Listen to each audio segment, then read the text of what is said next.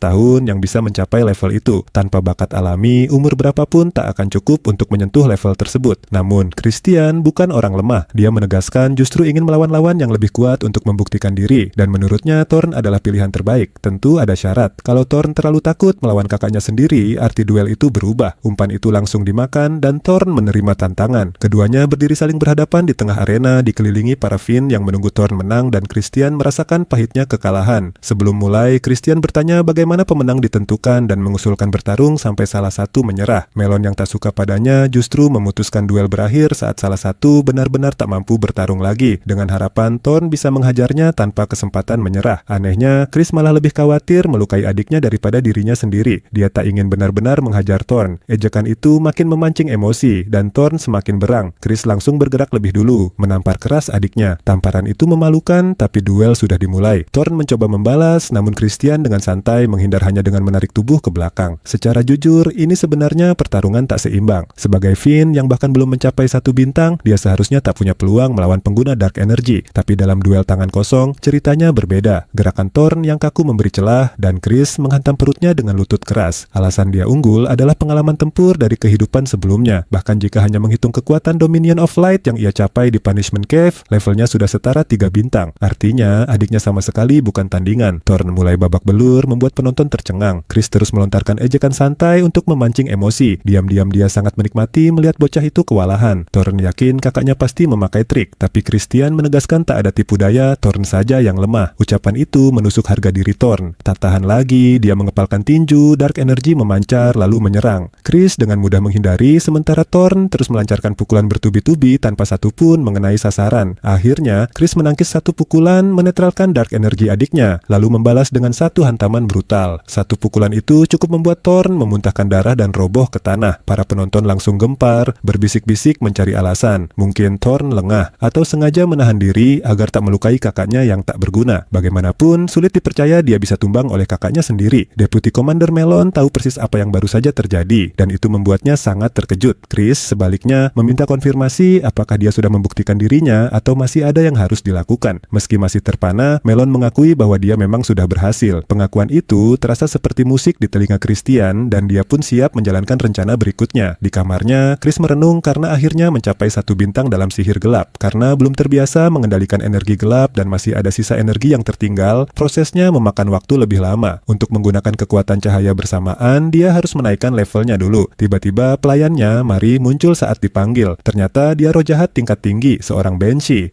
Chris agak merinding melihat roh dijadikan pelayan, bahkan sempat terpikir meminta Count menggantinya. Dia lalu menyuruhnya mengambil jus sebelum latihan. Mari bertanya apakah jusnya harus dicampur darah manusia karena rasanya lebih enak. Tapi Christian yang jijik hanya mau jus stroberi. Saat hendak pergi latihan, kepala pelayan memanggilnya dan menyarankan agar dia beristirahat karena terlalu memaksakan diri. Dia memuji kerja keras Christian meski semua orang menganggapnya tak berguna. Namun Christian melihat kemunafikan pria itu dan menatap tajam, tak butuh validasi dari pelayan rendahan. Kepala pelayan buru-buru minta maaf lalu pergi sambil mendoakan latihannya lancar. Chris merasa ada yang mencurigakan darinya, tapi belum tahu apa. Di halaman, Chris menyadari sikap orang-orang kini lebih lembut padanya. Dia melihat ini sebagai peluang untuk perlahan memenangkan hati mereka. Setelah menaruh tas, dia mulai mengayunkan pedang. Seorang Finn melihatnya dan melapor pada Melon bahwa Christian datang lagi ke tempat latihan. Melon penasaran, teringat gerakan Christian saat duel dengan Thorn yang begitu presisi. Dia ingin tahu rencana sebenarnya, apalagi Christian mampu menepis energi gelap saudaranya di saat sempurna, tanda dia mengendalikan pertarungan sejak awal. Jika begitu, mungkin dia punya bakat melampaui Lord Ashid the Baron, pewaris utama keluarga. Tapi di sisi lain, Christian hanyalah anak haram yang konon telah kehilangan energi gelapnya karena gaya hidup buruk. Rasanya mustahil dia mengejar selisih kekuatan sebesar itu. Melon keluar pura-pura tak tahu keberadaannya. Lalu melihat Christian sudah menjatuhkan lawannya, Cannon. Para penonton tercengang karena dia mengalahkan Fien bintang 1. Bahkan Melon ikut terpana. Christian justru kecewa karena para Black Swamp Knights yang katanya hebat ternyata lemah dan tak memberi tantangan. Ucapannya membuat para Finn tersinggung. Salah satu Finn besar bernama Thorin maju menantangnya. Chris hanya memberi isyarat agar dia mendekat, senang karena mereka semua masuk ke dalam jebakannya. Thorin yang bersemangat langsung mengayunkan pedangnya dan pertarungan sengit pun terjadi. Sambil saling beradu serangan, Chris berpikir bahwa dia tak pernah berharap mereka akan dengan patuh mengajarinya teknik rahasia ksatria. Dia mengamati setiap gerakan lawan dan memetakan tekniknya di kepala. Tak butuh waktu lama baginya untuk sadar bahwa gaya pedang Thorin adalah Mood Swordsmanship, teknik terkenal yang sering dirumorkan. Setelah memahami polanya, Chris langsung mencobanya sendiri dan berhasil mendaratkan tebasan presisi tepat di wajah Thorin. Seketika Thorin yang tadinya perkasa, tumbang mencium tanah. Para Finn yang menonton, termasuk Deputy Commander Melon, terpana. Kini Melon sadar kemenangan Christian sebelumnya atas Thorn bukan kebetulan. Chris lagi-lagi menunjukkan kekecewaannya. Dulu dia sangat menghormati para ksatria ini, tapi sekarang mereka tampak seperti karung tinju saja. Dia bahkan menyindir Melon karena membina prajurit selemah itu. Para Finn di pinggir area arena tahu Christian seharusnya tidak memprovokasi Melon, dan Melon sendiri berpikir dia mulai besar kepala karena kemenangan beruntun. Namun Chris siap membuktikan kemampuannya dan langsung menantangnya. Melon terpancing. Dengan marah, dia mengayunkan pedang begitu kuat hingga tekanan tebasannya menghancurkan tanah. Amarahnya memuncak akibat penghinaan yang terus dia terima. Dia ingin menunjukkan bahwa dia bisa mengalahkan Christian dalam hitungan detik. Chris mengakui dia memang kalah kuat jika Melon memakai kekuatan penuh, tapi itu tidak adil. Menurut aturan, sihir gelap hanya boleh dipakai melawan lawan sampai level 1 bintang. Karena dia masih 1 bintang, Melon tak boleh memakai sihir gelap, hanya energi gelap. Dia mengusulkan duel pedang kayu. Melon setuju, yakin tetap bisa menghancurkan kakinya bahkan dengan senjata kayu. Pertarungan dimulai. Melon menyerang lebih dulu, tapi Christian menahan tebasannya dan mereka saling bertukar serangan cepat hingga penonton hampir tak bisa mengikuti. Yang mengejutkan, Christian mampu menahan dirinya melawan Melon. Melon mulai kesal karena tak satu pun serangannya mengenai sasaran. Situasinya terasa sama seperti duel-duel sebelumnya, di mana lawan-lawannya gagal menyentuhnya. Melihat ekspresinya, Chris terus menyindir hingga dia makin marah. Melon mengangkat pedang berlapis energi gelap dan menghantamkannya, tapi Christian menghindar dengan mudah, lalu maju dan menghantamkan kepalanya ke wajahnya. Benturan itu membuat hidungnya berdarah. Serangan itu ternyata risiko yang sudah diperhitungkan Chris. Dia sadar selama sihir gelap Melon dibatasi, dia tak bisa menutup celah itu hanya dengan kekuatan fisik. Dugaannya tepat. Jika Melon tipe petarung murni pedang, trik itu takkan berhasil. Alih-alih panik karena berdarah, Melon malah tertawa keras. Dia merasa tindakan headbutt itu lucu dan tak terduga. Akhirnya, dia mengakui kesalahannya karena meremehkan Christian dan berjanji akan memberinya perhatian khusus untuk membantu perkembangannya. Namun Christian lalu mengungkap sesuatu yang mengejutkan. Saat menubruknya tadi, dia juga menggores leher Melon dengan kuku. Kalau kukunya beracun, dia sudah mati sekarang. Melon dengan tulus menerima kekalahannya dan siap mengabulkan permintaan apapun. Meski begitu, dia ingin duel ulang dengannya. Chris setuju, tapi dengan satu syarat. Melon langsung mengiyakan. Memanfaatkan kesempatan itu, Chris meminta agar dia berlutut di hadapannya. Permintaan itu sangat mengejutkan. Bagi Melon, itu mustahil dipenuhi karena kesetiaannya hanya untuk keluarga utama klan sihir gelap, House Baron. Chris paham maksudnya, tapi dia yakin itu takkan jadi masalah saat dia naik menjadi pemimpin klan dan berada di puncak. Melon tertegun lalu menganggapnya hanya angan-angan. Ada 5 tuan muda pewaris resmi dari garis utama, sedangkan Christian hanyalah anak haram tanpa peluang. Christian tersenyum licik dan mengingatkan bahwa tak ada aturan yang melarang anggota keluarga cabang menjadi tuan muda. Bagaimanapun, dia menerima tantangan duel ulang. Pertarungan berikutnya akan berlangsung sebulan lagi tanpa batasan, artinya mereka bisa bertarung habis-habisan. Melon setuju, bahkan sudah membayangkan kekalahan memalukan yang menunggunya. Chris memperingatkan agar dia tak terlalu yakin karena dunia selalu tak terduga. Dia pun pamit dan berjanji bertemu lagi sebulan lagi, sambil bersumpah akan membuat Melon sadar kepada siapa kesetiaannya seharusnya diberikan. Kemudian Christian menyerahkan surat rekomendasi dari Deputi Komander Melon kepada ayahnya. Sekalian, dia memberi masukan bahwa dasar kemampuan para Fien masih lemah dan perlu pelatihan lebih serius. Adegan lalu mundur sedikit, memperlihatkan Melon sebelumnya sudah melaporkan langsung pada ayahnya tentang perkembangan Christian. Meski bintangnya rendah, dia mengalahkan lawan-lawan berfondasi kuat dengan mudah, bahkan Melon sendiri dibuat takluk oleh keahliannya yang tak terduga. Dia mengakui pertarungan itu menyenangkan walau kekalahannya mengejutkan. Kembali ke masa kini, sang kaun menatap putranya lama, memastikan sosok di depannya benar-benar Christian. Akhirnya, dia menyerahkan kunci perpustakaan. Christian merasa puas memegangnya. Dia bukan hanya mendapat akses perpustakaan, tapi juga kepercayaan Melon. Melon sendiri berasal dari keluarga utama klan sihir gelap, dan dulu merupakan High Fien bintang 6 pada era kehancuran. Jika Christian ingin menguasai seluruh klan, dia harus membuat Melon berada di pihaknya. Dia memang belum sepenuhnya berhasil, tapi yakin waktu sebulan cukup. Saat berjalan pergi dengan bangga, dia teringat ekspresi kaun Khazar yang bingung sekaligus bangga. Chris sadar bahkan Fien pun punya ikatan keluarga dan dia bisa melihat bahwa kaun Khazar jauh lebih baik sebagai ayah dibanding ayahnya di kehidupan sebelumnya. Karena itu, dia berjanji akan membuat ayah barunya bangga. Di perpustakaan, Chris memperhatikan banyak grimoire terlarang di Dominion of Light, seperti sihir darah, studi pemanggilan, dan kutukan. Dia menarik satu buku dari rak, tapi tiba-tiba pelayan roh jahatnya muncul dan membuatnya kaget. Saat ditanya, dia mengaku dulu pustakawan di sana. Dia juga terang-terangan bilang punya perasaan pada Christian, tapi Chris tak membalasnya. Meski begitu, dia terus menggoda hingga membuat Chris tak nyaman. Dengan nada serius, dia menunjukkan bahwa buku yang dipilih Christian adalah grimoire sihir gelap bintang 4 bernama Binding Seal, dan dia ragu Chris bisa memahaminya. Christian dengan percaya diri menyatakan dirinya jenius. Mari jelas tak percaya, tapi tetap pura-pura mendukung dan memujinya. Penasaran, dia bertanya kenapa memilih buku itu, dan Chris menjawab samar bahwa dia sedang mencoba menangkap tikus. Adegan beralih ke Chris yang kembali berlatih bersama para Fien sambil memikirkan siapa saja yang mungkin menjadi tikus incarannya. Kandidat pertama adalah Thorn, adik yang paling membencinya. Kedua adalah Cox, kepala pelayan yang bukan keturunan klan tapi punya akses bebas ke gua hukuman. Para Fien biasanya lebih menghormati orang kuat daripada orang berpangkat pangkat. Jadi aneh jika Cox terus mendekati dirinya yang dianggap lemah. Bisa jadi ada pihak ketiga di balik tindakan Cox. Siapapun itu, jelas mereka ingin menjatuhkan Christian. Yang paling mencurigakan adalah fakta bahwa Cox pernah memberinya Dreamstone sebelum dia masuk ke gua hukuman, tempat yang pada dasarnya sama saja dengan hukuman mati. Untuk menangkap para tikus, Chris memutuskan berpura-pura menjadi bajingan seperti yang diinginkan musuh-musuhnya. Jika mereka melihat hidupnya berantakan, mereka akan berharap dan lengah, sehingga lebih mudah baginya mengetahui dalangnya. Di tengah latihan, dia tiba-tiba berhenti dan mengamuk, mengeluh semuanya terlalu sulit. Dia pun berhenti latihan hari itu dan memilih istirahat.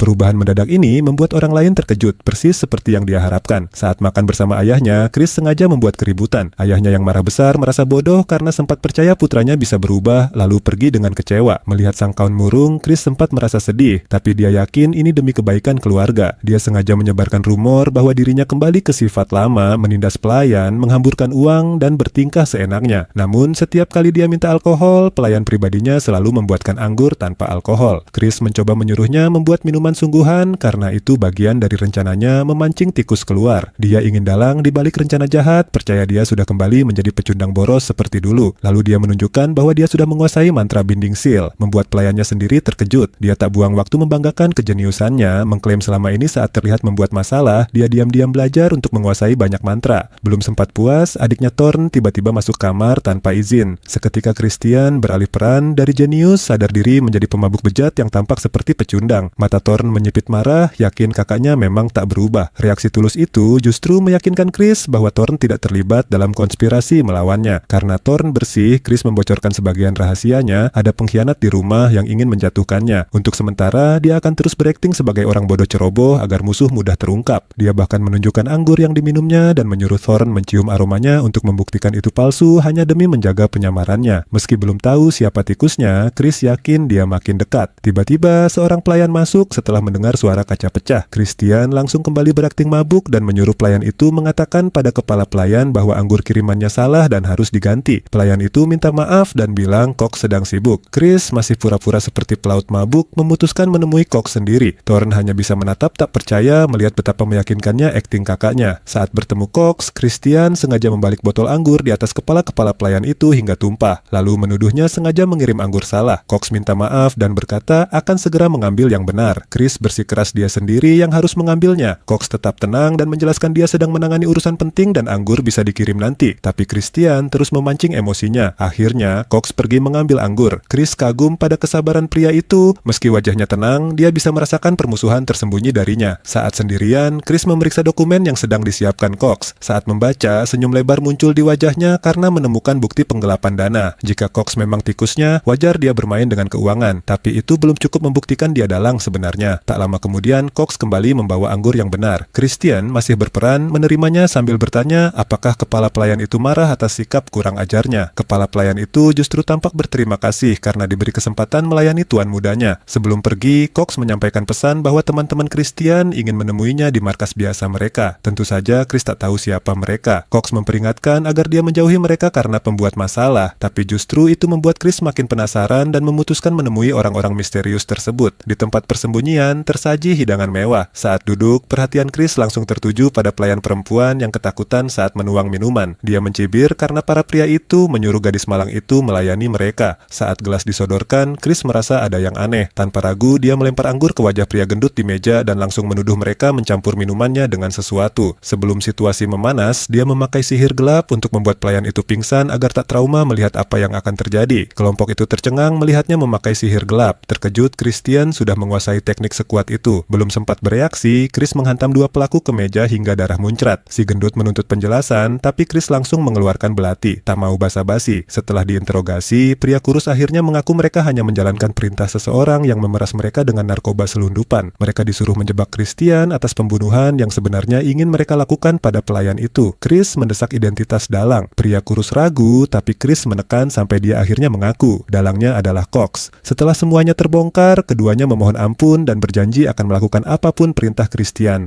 Setelah berpikir sebentar, Chris setuju mengampuni mereka dengan syarat mereka patuh tanpa pertanyaan. Dia bahkan membuat mereka berjanji 2 kali, lalu mengikat mereka dengan mantra binding. Keesokan harinya, Cox bergegas melapor pada Count Khazar bahwa Christian melakukan pembunuhan. Dia menuduh Christian dalam keadaan mabuk, membunuh pelayan yang menuangkan minumannya, lalu membuang jasadnya ke sungai. Mendengar itu, sang Count langsung memerintahkan Christian dibawa ke pengadilan Finn. Di pengadilan, Christian langsung menyatakan dirinya tak bersalah. Namun, sang Count belum yakin dan berkata kesaksian saksi akan membuktikan kesalahannya. Christian dengan tenang menyatakan pembunuhan itu tak pernah terjadi, jadi para saksi pasti keliru. Untuk membuktikannya, dia menunjuk ke arah pintu dan semua orang terkejut saat pelayan itu masuk dalam keadaan hidup dan sehat. 2 konspirator mulai panik. Pelayan itu menjelaskan bahwa Christian justru menolongnya, mengantarnya pulang, bahkan memberinya uang untuk bayar sewa. Menurutnya, 2 pria di sanalah yang mencoba membunuhnya. Ruang sidang geger dan keduanya langsung terbongkar. Untuk memastikan, Chris memakai sihirnya dan memaksa mereka bicara jujur seperti burung beo di bawah kendalinya. Mereka mengaku memberi laporan palsu tentang Christian membunuh gadis itu dan bahwa Butler Cox lah yang memerintahkan mereka menjebak tuan muda. Tak heran, Cox langsung panik dan membela diri mati-matian. Chris sudah menduga reaksinya, jadi dia sudah siap. Dia meminta izin ayahnya meminjam otoritas sebentar karena ingin mengajukan 1 pertanyaan langsung pada Cox. 1 pertanyaan yang akan memisahkan kebenaran dari kebohongan. Ayahnya setuju dan memberi Cox kesempatan membela diri di kursi terdakwa. Sebelum Chris maju ke kursi hakim, ayahnya memperingatkan bahwa jika dia menyalahgunakan wewenang, hak itu akan langsung dicabut. Setelah naik ke mimbar, Chris mulai menginterogasi Cox dengan otoritas yang telah diberikan. Pertama, dia meminta terdakwa Cox bersumpah akan mengatakan yang sebenarnya. Cox tentu langsung bersumpah, bukan karena mau, tapi karena tak punya pilihan. Begitu sumpah diucapkan 2 kali, Chris langsung mengaktifkan sihir binding seal padanya. Orang-orang di ruang sidang sampai tercengang karena tak masuk akal bocah sepertinya bisa memakai sihir gelap bintang 4. Terungkap bahwa Chris telah memodifikasi mantra itu agar bisa digunakan meski levelnya rendah, dengan syarat target harus bersumpah 2 kali. Itu sebabnya dia tadi memaksa Cox dan 2 preman sebelumnya mengucap janji 2 kali sebelum mengendalikan mereka. Setelah segelnya aktif, Chris menanyai Cox kenapa dia menyuruh 2 orang itu memfitnahnya. Saat Cox mencoba menghindar, segel mulai menggerogoti pikirannya. Dia sempat menahan rasa sakit, tapi akhirnya mengaku dia hanya menjalankan perintah seseorang yang juga memerasnya soal korupsi keuangan yang pernah dia lakukan. Chris memastikan maksudnya penggelapan dana di belakang sang Count, dan Cox terpaksa mengiyakan. Sidang pun berlanjut. Chris menuntut nama orang yang memberi perintah. Saat Cox menolak bicara, rasa sakitnya makin parah hingga dia akhirnya menyebut nama Sir Eshid. Pengakuan itu mengejutkan semua orang. Ternyata dalangnya adalah putra kedua klan sihir gelap, Sir Eshidet Dearon. Cox menambahkan bahwa setelah dia membocorkan semuanya, dia pasti akan dibunuh oleh Eshid. Namun sebelum ancaman itu sempat terjadi, Chris langsung memenggal kepala pengkhianat itu di depan Count Khazar. Sebelum orang-orang sempat memprotes tindakannya, Chris menjelaskan dia menjatuhkan hukuman mati menggunakan otoritas yang dipinjam dari sang Count. Count lalu bertanya kenapa dia menganggap Cox pantas dihukum mati. Jawaban Chris sederhana, kalau dibiarkan hidup, keluarga utama kemungkinan akan memalsukan bukti dan menutup kasus, sementara memusuhi keluarga utama adalah risiko yang tak bisa mereka tanggung. Selain itu, insiden ini sudah membuktikan pada semua orang bahwa Eshid memang mencoba menjatuhkannya. Sesaat kemudian, Count Khazar membuka portal dan membawa mereka ke tempat latihan rahasia agar bisa bicara 4 mata. Ruang sidang terlalu ramai. Menurut sang Count, alasan Eshid membuat masalah hanyalah konflik perebutan pewaris. Dia paham betul kekuatan dan otoritas keluarga bergantung pada pewaris yang mereka dukung. Jadi wajar jika Eshid merasa terancam. Saat ini sang Count berniat mendukung tuan muda pertama. Namun karena opsi itu tidak memungkinkan, Chris langsung mengajukan diri sebagai kandidat pewaris berikutnya. Count langsung menolak, itu mustahil. Christian mengingatkan bahwa anggota keluarga cabang pun bisa diakui sebagai calon pewaris jika punya kemampuan. Ayahnya berkata, itu hanya teori. Hal seperti itu belum pernah terjadi di klan mereka. Chris lalu menegaskan bahwa Eshid menganggapnya rival. Itulah sebabnya dia ingin menyingkirkannya.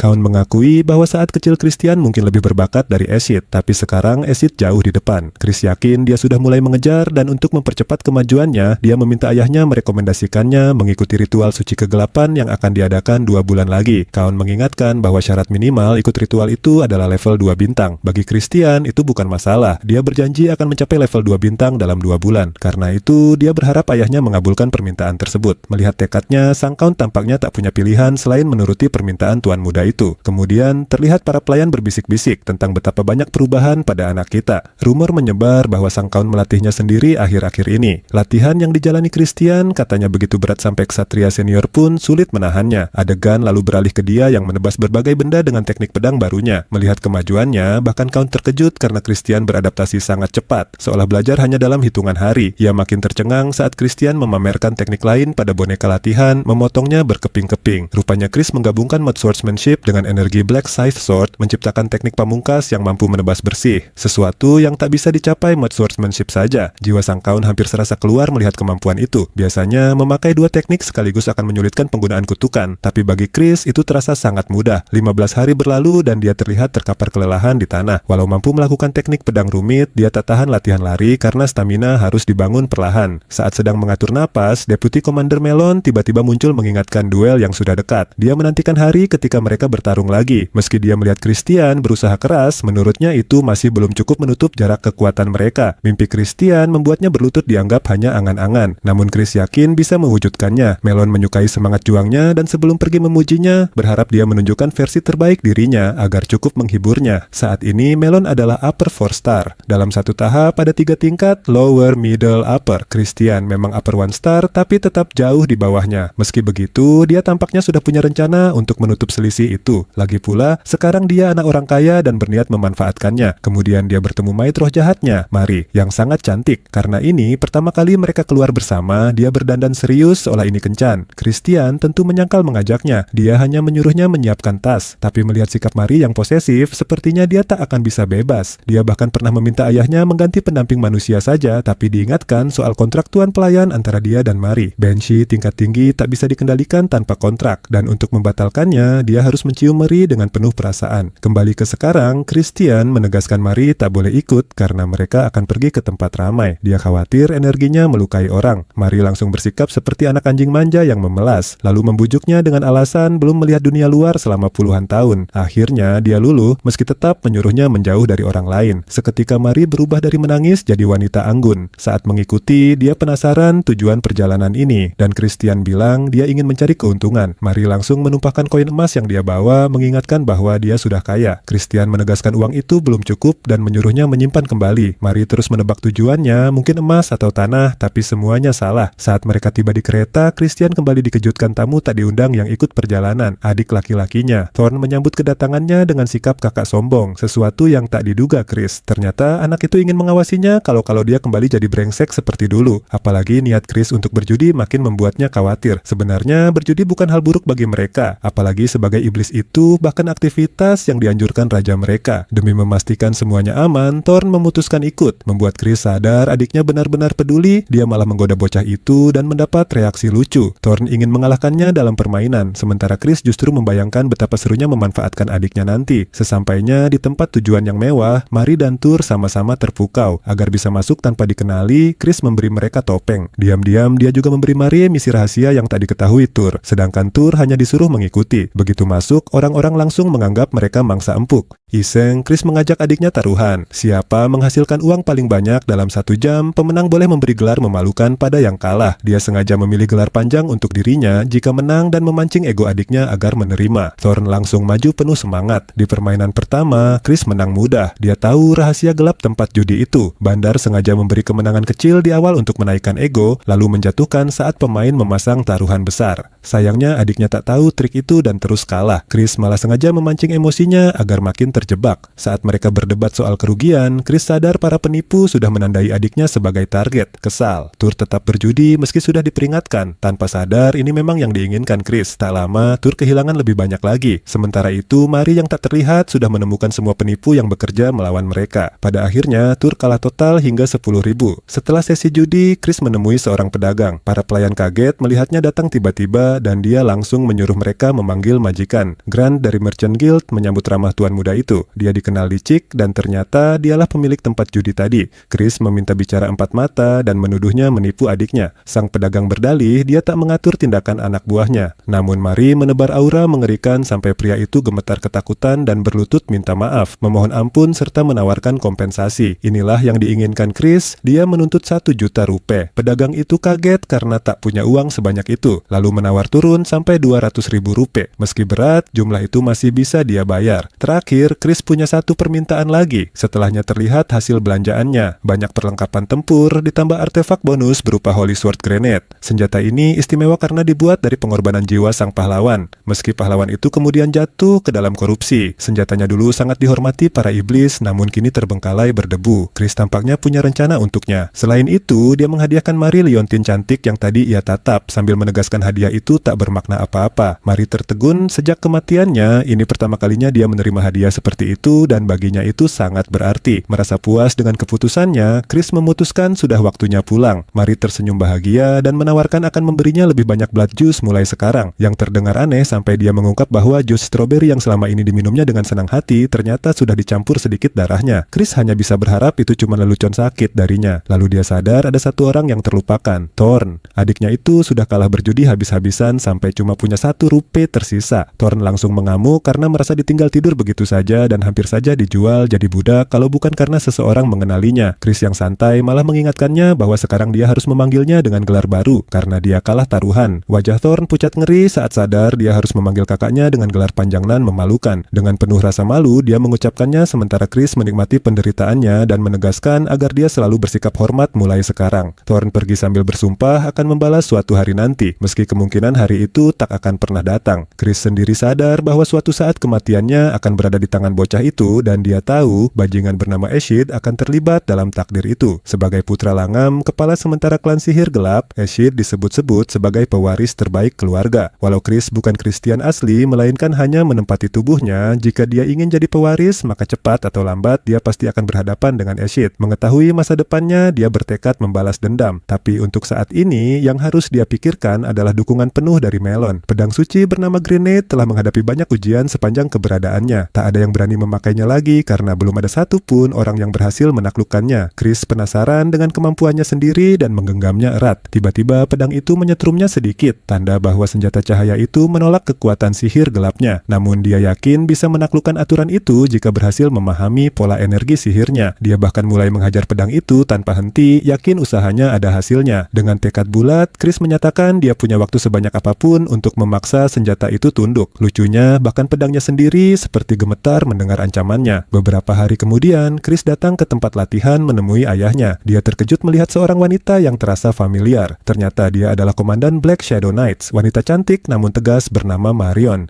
Dia punya latar belakang besar, putri kepala Elder Clan, ahli klan sihir gelap, sekaligus kakak bagi ayah Chris dan Langam. Tugasnya melindungi kepala klan serta menangani misi rahasia. Singkatnya, dia salah satu sosok paling berbahaya di antara elit klan sihir gelap. Membuat Chris penasaran kenapa dia datang. Count Khazar lalu menjelaskan tujuan Marion. Dia ingin membahas kasus Cox dan menganggap keputusan Chris membunuh pria itu terlalu gegabah. Chris langsung curiga dia mungkin sekutu Eshid. Jadi dia menanggapi dengan nada menggoda bahwa menarik sekali tokoh penting sepertinya mau mengurus masalah kecil. Menanggapi keberanian itu, Marion menjelaskan dia datang bukan atas perintah atasan demi Cox, melainkan untuk Chris sendiri. Chris langsung berpikir ini mungkin kesempatan emas untuk menarik dukungan kepala Elder Clan. Namun Marion justru menilai bocah itu sombong karena menantang orang seperti Melon, padahal kekuatannya baru tingkat 2 star. Dia bahkan menyarankan duel itu dibatalkan, tapi Chris jelas belum berniat menyerah. Dia memperlihatkan kendalinya atas Grenade, membuat Marion sangat terkejut. Dia tak menyangka Chris akan jadi pembuat masalah sebesar ini, bahkan memarahi adiknya karena dulu meremehkan putranya. Bagaimanapun, Chris memang berniat memakai pedang suci itu dalam duel. Dia malah menantangnya dengan nada mengejek, bertanya apakah dia dilarang memakai senjata seperti itu. Padahal tujuannya cuma satu, menang dengan cara apapun. Marion berkata bahkan kepala Elder Clan pun tak mampu menaklukkan Grenade, jadi bocah seperti Chris hanya akan menemui ajal karena kesombongannya. Tapi Chris justru memancing egonya dengan mencabut pedang sepenuhnya dan menunjukkan bahwa senjata itu benar-benar tunduk padanya. Awalnya Marion curiga itu trik atau pedang palsu, namun saat dia mencoba memegangnya, tangannya langsung terbakar hingga refleks melemparkannya. Dia tak percaya Chris bisa memegangnya santai tanpa masalah. Chris tak menjelaskan alasan sebenarnya, hanya menyombongkan satu hal, dia bisa melakukan yang mustahil karena dia jenius. Pernyataannya membuat ayahnya kagum, tapi perhatian mereka teralihkan saat Melon muncul dan ikut bergabung. Dia terkesan Chris bisa menjinakkan pedang itu, namun yakin hasil duel tak akan berubah dan hari ini akan jadi hari terakhirnya. Pertarungan dimulai dengan tebasan berat dari Melon, memaksa Chris bertahan. Kecepatan dan kekuatannya berada di level berbeda tanpa batasan. Kepercayaan diri Chris mulai goyah saat pedang mereka beradu. Karena grenade adalah pedang suci, ia melemahkan energi gelap pada senjata Melon. Lebih hebat lagi, Chris mampu bermanuver sangat baik sambil memakainya. Bahkan mulai menekan Melon sampai Count Khazar bingung bagaimana itu bisa terjadi. Marion yang jeli menjelaskan bahwa Chris terus menyesuaikan energi iblisnya tiap detik agar tak terkena efek balik pedang suci. Saat mereka berpisah sejenak, Melon bertanya apakah dia tadi mencoba membaca gerakannya. Chris santai menjawab dia memang jeli. Kini dia paham setiap teknik pedang selalu diawali posisi awal. Misalnya tebasan ke bawah butuh lengan terangkat dan bahu bergerak, dan tanda itu sama baik pada pemula maupun ahli. Melon lalu bertarung serius dan mengejutkannya dengan pendekatan berbeda. Dia memakai mantra pengikat yang menjebak Chris. Dia mengingatkan bahwa selain ahli pedang, dia juga penyihir. Namun itu pun tak banyak berpengaruh karena Chris dengan mudah menetralkannya memakai artefak pemurnian. Dia bahkan berterima kasih pada ayahnya, meski Count Khazar tak ingat pernah memberinya. Chris santai mengaku dia pencuri hebat, jadi tak masalah. Baginya, perlengkapan juga bagian dari kemampuan. Setelah berkata begitu, dia melempar bola artefak yang meledak di udara. Saat Melon terdistraksi, bola asli muncul di depannya dan meledak dahsyat membungkusnya dalam ledakan. Chris ingat dia juga membeli artefak itu, tapi dia tahu itu belum cukup mengalahkannya. Benar saja, pedang Melon menembus api dan menyerang Chris. Dia bukan cuma menahan serangan itu, tapi juga menghancurkan senjatanya sambil tersenyum. Semakin lama pertarungan berlangsung, semakin kagum Count Khazar. Melon muncul dari ledakan sambil tertawa gila, jelas menikmati pertarungan. Bahkan Marion tampak khawatir melihatnya seperti itu. Chris memanfaatkan momen tersebut. Dia menghindari serangan Melon lalu menempelkan pedangnya ke lehernya. Duel selesai. Membuat Melon terkejut, Marion kecewa, dan Khazar takjub. Alih-alih kesal kalah, Melon malah tertawa. Dia sadar Chris melakukan semua itu untuk membuktikan sesuatu. Dan sekarang dia menagih hadiah dari kesepakatan mereka meski dia tetap akan menghormati jika Melon menolak melayaninya. Melon bertanya apakah dia akan mendapat duel seru lagi jika ikut dengannya. Chris berjanji akan ada banyak pertarungan lalu secara resmi menjadikannya sekutunya. Setelah pertarungan, kita melihat sudut pandang Marion yang masih teringat jelas betapa telitinya Chris mengendalikan energi gelap. Dia ingat gurunya dulu bahkan tak mampu menahan grenade lebih dari beberapa saat. Untuk menguasai pedang suci itu, seseorang harus terus-menerus mengubah gelombang sihir gelap agar efek penolakannya bisa dilewati. Sesuatu yang sangat sulit dilakukan, apalagi dalam pertarungan sungguhan. Bahkan kepala klan saja mengira hanya iblis Gehenna, naga iblis, atau jenius langka yang bisa memanipulasi energi gelap tanpa kesulitan yang mampu melakukannya. Dan kini jelas, Chris adalah orang itu. Setelah melihat duel tadi, Marion mulai membayangkan kemungkinan bahwa harapan ayahnya akhirnya bisa terwujud. Adegan berikutnya memperlihatkan koki orc yang menyeramkan namun sangat terampil membuat kue stroberi di depan Chris. Kemampuannya luar biasa dan dia penasaran apa tujuan tuan muda datang. Ternyata Chris ingin membuat kue kering sendiri untuk diberikan pada seseorang. Maid posesifnya langsung cemburu mengira dia ingin mencari pacar, tapi Chris menepis anggapan itu. Walau sang koki menawarkan bantuan, kali ini Chris ingin membuatnya sendiri. Saat dia bicara, tiba-tiba dia kena cipratan bubur stroberi karena para orc sedang menghancurkan buah itu habis-habisan, sampai dia sempat bertanya-tanya apakah itu darah sungguhan. Kemudian Chris datang mengantar kepergian bibi buyutnya, Marion. Dia tahu wanita itu akan pergi dan ingin berpamitan. Gestur yang membuat Marion senang. Lebih dari itu, Chris memberinya hadiah terbungkus, kue kering buatannya sendiri. Marion sangat menyukainya dan Count Khazar baru sadar kenapa putranya dulu menanyakan camilan favoritnya. Ternyata Chris sangat lihai memanfaatkan detail kecil. Marion makin terkejut saat tahu kue itu dia buat sendiri dan begitu mencicipinya, dia langsung terpikat rasanya. Chris memang menunggu pujian itu. Senang mendengarnya, katanya. Marion pun ingin membalas kebaikannya dan mempersilahkan dia meminta apa saja. Inilah momen yang ditunggu Chris. Dia melangkah lebih jauh dengan meminta Marion menjadi bibi sungguhannya mulai sekarang, walau mereka memang masih keluarga darah. Marion curiga ada maksud tersembunyi, apalagi dia tahu Chris akan ikut ritual Dark Rite, yang berarti dia mungkin mengincar dukungannya dalam konflik perebutan warisan. Sayangnya, dia tak bisa membantu soal itu karena perwakilan keluarga utama harus netral. Chris membantah. Dia bilang dia cuma ingin hubungan lebih dekat dengan bibinya. Marion sulit percaya bocah ini tak punya motif tersembunyi. Dengan wajah imut dan akting kelas Oscar, Chris memohon dengan manis. Marion menyukai keterus-terangannya. Ditambah lagi, dia sudah membuatkan kue enak. Hingga akhirnya dia mulai menyukainya. Dia bahkan meminta dibuatkan lagi saat kunjungan berikutnya. Melihat hubungan mereka mencair, Count Khazar sampai terharu. Chris masih berusaha keras, bahkan bercanda akan merusak rasa kue berikutnya kalau bibinya tak membantunya saat dibutuhkan. Marion tersenyum dan akhirnya memberi kesempatan padanya untuk bergabung dengan Black Shadow Knights. Dia sudah menilai kemampuan Chris dari duel melawan Melon dan melihat potensi besar dalam dirinya, bahkan mungkin melampaui kepala Elder Clan. Namun sebelum potensi itu berkembang, para rivalnya pasti akan jadi masalah besar. Marion khawatir akan masa depan gelap itu, tapi Chris santai mengatakan dia tak masalah mati asal asalkan bisa menaklukkan rintangan di jalannya. Meski sudah mengundangnya, Chris tetap yakin akan menang. Kepercayaan diri seperti itu hampir berbahaya menurut Marion, tapi dia tahu Chris bukan orang biasa dan mungkin saja dia benar. Karena itu, dia tak menghentikannya. Saat menunggang kuda untuk pergi, Marion memberi nasihat terakhir. Dia memperingatkan Chris agar waspada terhadap putri pertama. Julian tampak paling lembut, tapi menurutnya justru lebih berbahaya daripada Cadet, dan Christian akan segera mengerti alasannya. Chris berterima kasih atas peringatannya dan berpamitan. Adegan ditutup dengan Marion yang kini memandang keponakannya secara positif sambil membalas salam perpisahan. Kembali di kamarnya, Chris tenggelam dalam pikiran. Marion dan ayahnya sama-sama pejuang level 6 bintang yang hebat, tapi dia belum pernah mendengar banyak soal peran mereka dalam Great War atau kontribusi mereka di sana. Kekaisaran sihir punya banyak petarung, dan menurutnya jumlah itu cukup untuk merepotkan pasukan cahaya. Namun dia tak ingin mengulang masa lalunya. Sekarang dia hanya terdorong untuk menjadi lebih kuat. Di adegan berikutnya, dia dipanggil ayahnya untuk bicara. Count Khazar kaget bukan main saat tahu Chris sudah mencapai level 2 bintang hanya dalam sebulan. Chris santai saja bilang dia memang berbeda. Lalu ayahnya menjelaskan bahwa keluarga utama sudah dihubungi soal partisipasi Chris dan Thorn dalam ritual suci kegelapan. Sayangnya, hanya Thorn yang disetujui ikut.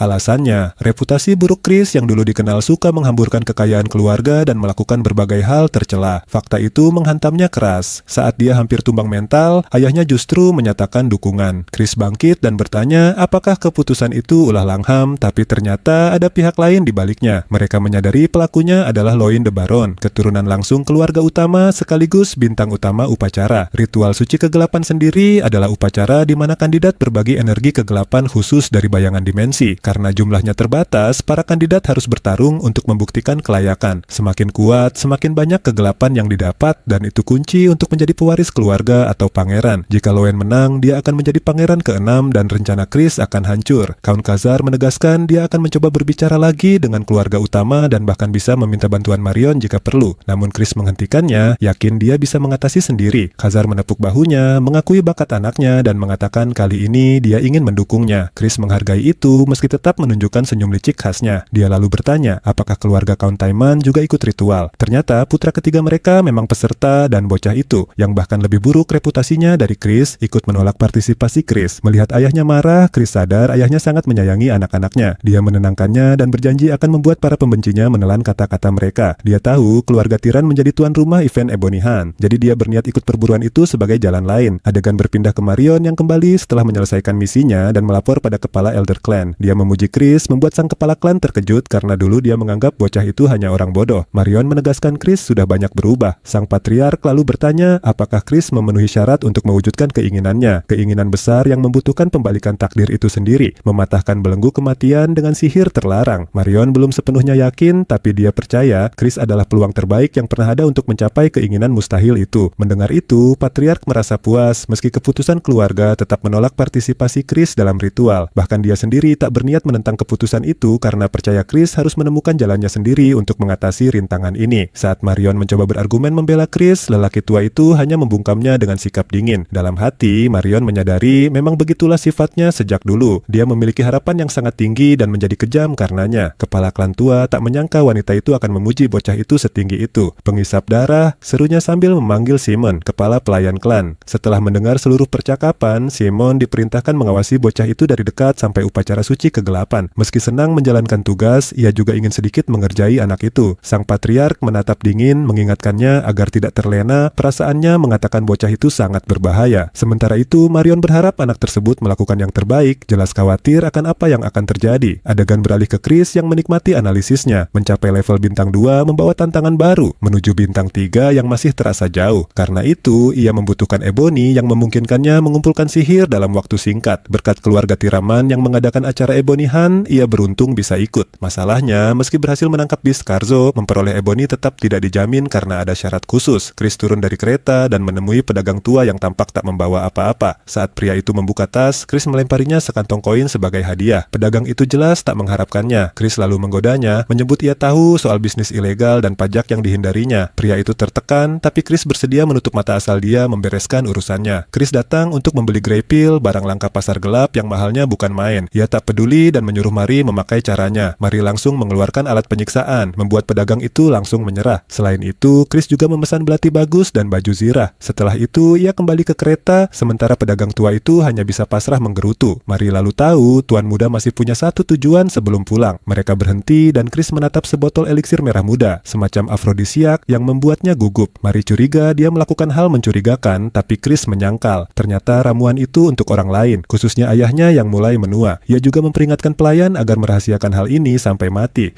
Chris kemudian menemui ayah dan saudaranya yang sedang menyiksa Tur sambil memaksanya menyebut gelar panjangnya. Tun hanya menasihati agar Chris tak terluka saat Ebony Hunt, namun Chris malah mengejeknya karena terlihat khawatir. Perdebatan mereka dihentikan sang ayah yang memerintahkan Chris mengalahkan peserta keluarga tiran. Sang jenius sihir berjanji akan membawa kabar baik. Bahkan Count Khazar masih menertawakan gelar panjang itu. Adegan berpindah ke kediaman taman di mana pelayan goblin oranye melarang Chris masuk karena perintah khusus Tuan Muda Alawis. Chris menekan dengan kata-kata, menanyakan apakah ia harus menginap di tempat lain di ibu kota. Goblin itu gugup, tapi mengiyakan. Para pelayannya hendak membela, namun Chris menghentikan mereka dan bertanya siapa yang akan membayar hotel. Pelayan menjawab biaya bisa ditagihkan ke keluarga tiran. Jawaban yang membuat Chris senang. Benar saja, ia memilih hotel paling mewah, membuat mereka harus menanggung biaya 100.000 rupiah untuk masa tinggalnya. Chris sangat senang bisa menghamburkan uang orang lain. Saat mereka membahas langkah berikutnya, tiba-tiba bagasi terbuka dan Mari muncul seperti kejutan buruk. Chris jelas tak menyangka dan heran apa yang merasukinya. Ternyata dia bersembunyi di koper demi tetap bersama tuannya sebagai maid paling setia. Chris kesal, tapi tiba-tiba Alawis, pangeran ketiga, memarahinya karena memberi tagihan raksasa. Chris malah menganggapnya lelucon, padahal Alawis adalah bintang Ebony Hunt tahun itu. Ia sengaja memilih penginapan paling mewah dan mengejek Alawis yang marah. Mengingat perintah larangan masuk itu berasal darinya. Kesal, Alawis memanggil seekor monster, binatang gaya tiraman yang bisa mengendalikan sihir. Berbeda dari teknik penjinakan biasa, metode ini memakai sihir gelap untuk menguasai makhluk lewat rasa takut. Prosesnya rumit dan butuh waktu lama. Namun Chris santai saja dan bahkan menantangnya. Ia menyuruh Mari menyiapkan pertahanan, lalu memanggil tongkatnya sendiri sambil memancing sang pangeran menyerang. Makhluk itu menerjang dan sempat menghantam Chris, membuatnya mengejek Alawis karena mengandalkan jumlah. Ia pun memberi syarat, jika menang, ia akan ikut Ebony Hunt sebagai pengawal, bukan kusir. Alawis makin murka, menaiki monster itu dan mencoba menghancurkannya dalam satu serangan. Tanah retak saat hantaman, tapi Chris sudah menghilang. Ia muncul dari belakang seperti ninja dan memukuli Alawis dengan tongkat kayunya. Setelah menerima banyak pukulan, pangeran itu makin tersulut. Saat monster mencoba menyerang lagi, ia justru melihat aura kematian menakutkan dari Chris dan mundur ketakutan. Alawis bingung, padahal Chris cuma memakai ilusi untuk menakuti makhluk itu. Tak mau menyerah, pangeran memanggil monster kedua, seekor kuda. Chris tetap tenang, memberi ceramah singkat, lalu menyerbu dan menjatuhkannya dengan satu pukulan. Ia menegaskan tak akan menunggu lama hanya untuk memberi lawan kesempatan memakai jurus. Tak lama kemudian, Chris terlihat santai berjudi. Caranya beristirahat meski mahal. Ia hanya ingin menikmati hidup sesuai namanya. Mari tak masalah selama dia tidak minum alkohol, jadi ia terpaksa minum ginger ale, yang terasa seperti tantangan lebih berat dari pertarungan tadi. Para pelayan keluarga Timan yang ditugaskan Arlos mengawasinya kebingungan menghadapi tingkahnya. Chris bahkan mengajak mereka ikut bermain, menyinggung bahwa tuan mereka mungkin tak akan sadar sampai besok setelah dikalahkan. Mereka tergoda tapi tetap setia dan menolak. Akhirnya, Chris pura-pura mabuk sampai pingsan total, membuat para pelayan yakin mereka tak perlu khawatir lagi dan memutuskan pergi membuat laporan. Ternyata itu semua rencananya. Ia memanfaatkan situasi, berkemas, dan menyuruh Mari tidak mengikutinya. Perintah yang jelas sulit bagi maid obsesif itu. Apalagi Mari masih curiga soal afrodisiak tadi, dan yakin Chris sebenarnya berniat memakainya sendiri, bukan untuk ayahnya. Mari merasa malu karena mengira tuannya pergi untuk bersenang-senang dengan para wanita. Chris bingung dengan pola pikirnya yang seolah cuma satu arah. Adegan lalu berpindah ke pegunungan Kiton, wilayah tersembunyi keluarga tiran yang dipenuhi monster iblis. Chris datang untuk mencari lokasi perburuan mereka. Ia segera menemukannya dan menilai penjagaannya buruk karena hanya ada 2 penjaga. Berkat sihir tembus pandang yang ia pelajari dari maid anehnya, ia bisa lewat tanpa terdeteksi. Saat tiba di altar, Chris sadar disinilah kegelapan terkumpul mencapai puncaknya. Tempat itu memang menyeramkan. Ia harus mencari cara mengumpulkan kegelapan. Ia teringat percakapannya dengan makhluk berbulu tentang tujuan membuat Karazo bunuh diri. Makhluk itu harus ditakuti sampai melihat kematian sebagai satu-satunya jalan keluar. Dalam konflik antara rasa takut dan kegembiraan akan muncul momen sempurna ketika cahaya berubah menjadi kegelapan. Itulah alasan keluarga Tiraman mengendalikan monster lewat perburuan kegelapan.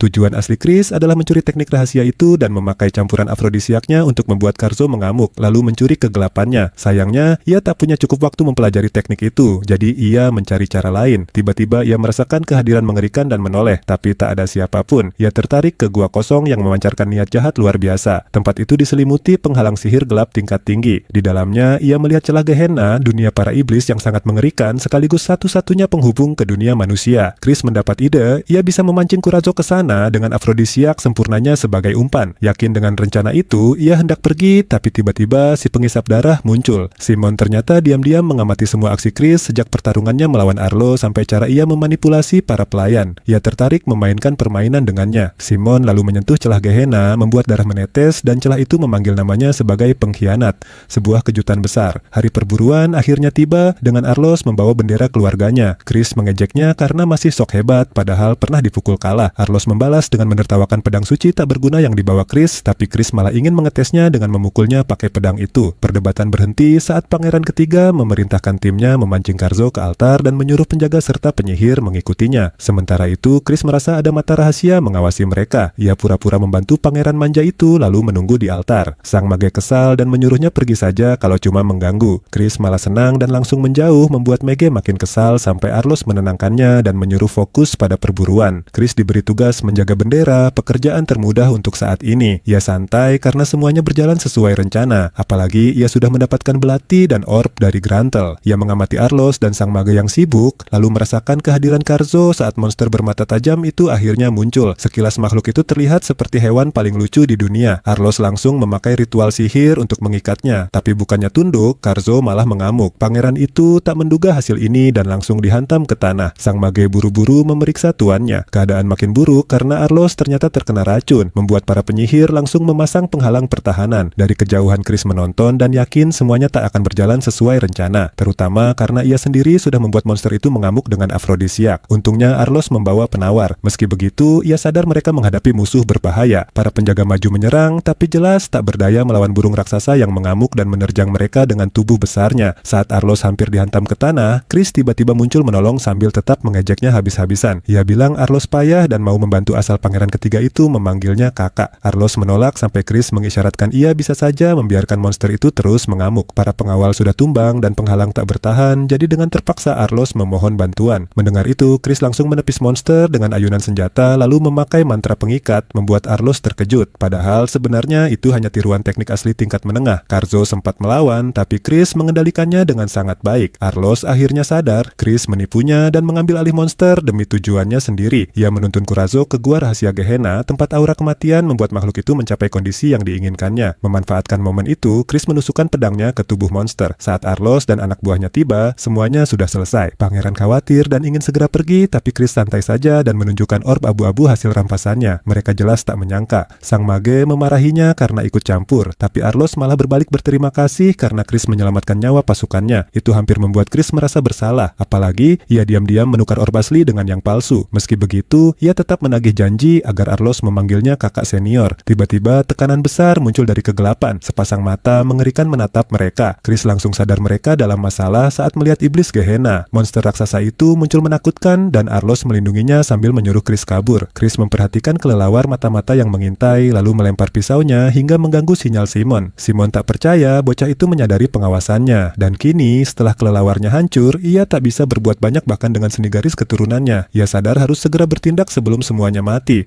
Di gua, Chris mengeluh ia benci diawasi diam-diam. Iblis itu tertawa menganggap bocah itu mencari mati. Mengingat pertempuran di masa kehancuran, Chris tahu makhluk ini setidaknya level bintang 5, mustahil ia kalahkan langsung. Arlos berteriak karena Chris membuang sihirnya sia-sia. Karena mantra tidur tak mempan, Chris memilih cara lama, memukulnya sampai pingsan.